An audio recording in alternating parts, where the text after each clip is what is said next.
ప్రస్తుతం తెలుగు ఫిల్మ్ ఇండస్ట్రీలో ఉన్న స్టార్ హీరోస్లో పవర్ స్టార్ పవన్ కళ్యాణ్ ఒకరు. ప్రస్తుతం పవన్ కళ్యాణ్కు సినిమాలపైన ఆసక్తి బాగా తగ్గిపోయింది. ఒకప్పుడు పవన్ కళ్యాణ్కు సినిమాలపైన విపరీతమైన ఆసక్తి ఉండేది. కొన్నిసార్లు ఎడిటింగ్ రూమ్లో కూర్చొని కూడా తన సినిమాను బాగా చెక్కుతూ ఉండేవాడు. ఎడిటర్ మార్తాండా కె వెంకటేష్తో పవన్ కళ్యాణ్కి మంచి బాండింగ్ ఉంది. పవన్ కళ్యాణ్ కెరియర్లో ఖుషీ సినిమా ఎంత పెద్ద హిట్ అయిందో అందరికీ తెలిసిన విషయమే.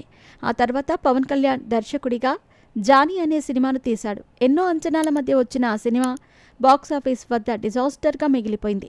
పవన్ కళ్యాణ్ సినిమాల్లోకి ఎంట్రీ ఇవ్వటానికి అంటే ముందు పలు సందర్భాల్లో డిప్రెషన్గా ఉండేవాడిని అని, ఏదో చేయాలి అనే కసి పట్టుదల ఉండేవి అంటూ పలు సందర్భాల్లో చెబుతూ వచ్చాడు. ఇప్పట్లో డిప్రెషన్ అనేది చాలామందికి యూత్కి కామన్ అయిపోయింది.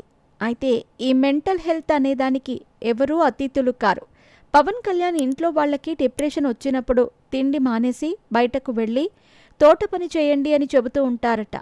అలా చేయటం వల్ల ఆకలేస్తోంది, శ్రమజీవులకి డిప్రెషన్ అనేది ఉండదు అంటూ పవన్ కళ్యాణ్ ఒక సందర్భంలో రీసెంట్గానే తెలిపారు. దీనిపై విపరీతమైన నెగటివ్ కామెంట్స్ వస్తున్నాయి.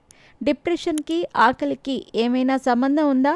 మీరు ఇలా మాట్లాడుతుంటే మీ పైన ఉన్న గౌరవం తగ్గిపోతుంది. ఇంటర్ చదువుకున్నారు కదా, ఇంతకన్నా మీకేం తెలుస్తుందిలే అని కొంతమంది రకరకాల కామెంట్స్ చేస్తున్నారు. ఇక పవన్ కళ్యాణ్ విషయానికి వస్తే ప్రస్తుతం 3 సినిమాలు నిర్మాణంలో ఉన్నాయి. సుజిత్ దర్శకత్వంలో పవన్ కళ్యాణ్ నటిస్తున్న సినిమా ఓజీ. ఈ సినిమా మీద విపరీతమైన అంచనాలున్నాయి. దీనికి కారణం స్వతహాగా సుజిత్ పవన్ కళ్యాణ్ అభిమాని కావటం.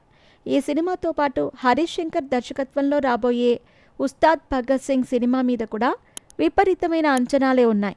పవన్ కళ్యాణ్ అభిమానులు తనని ఎలా చూడాలనుకుంటున్నారో అలా చూపించే ప్రయత్నం చేస్తున్నాడు హరీష్ శంకర్.